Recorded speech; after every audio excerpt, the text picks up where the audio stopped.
The biggest story in Asia this week, the loss of a South Korean ferry full of people on their way to a vacation. The ferry was on its way to the resort island of Jeju on Korea's southernmost coast. It carried nearly 500 passengers and crew. On Wednesday morning, it sent out a distress signal. It capsized shortly afterwards, and then it sank. Here's South Korea's MBC with the latest news.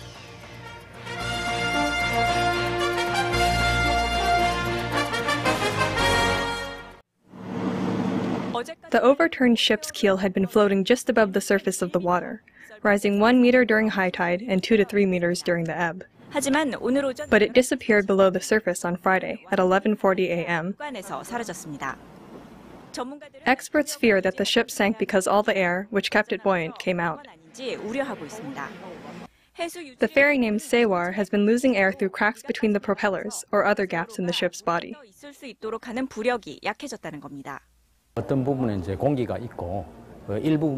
If the air in the vessel gets out for some reason and seawater comes into the ship, then the ferry weighs more.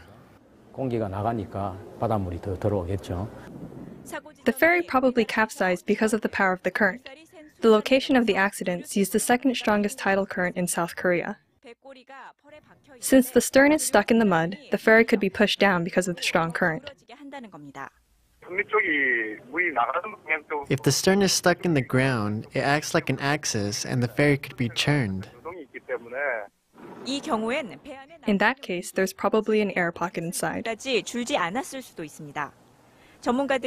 However, experts say that the large tide surge is not the main reason that the ferry sank completely.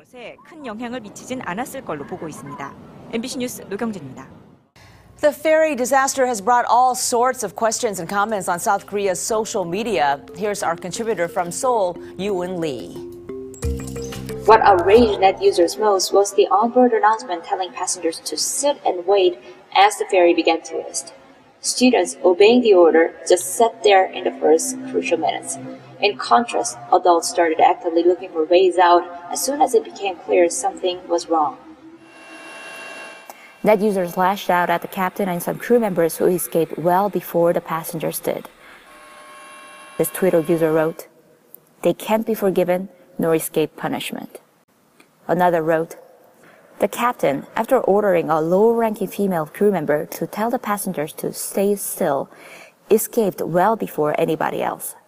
It reminds me of the historical event during the Korean War when the President Lee Seung-man, after broadcasting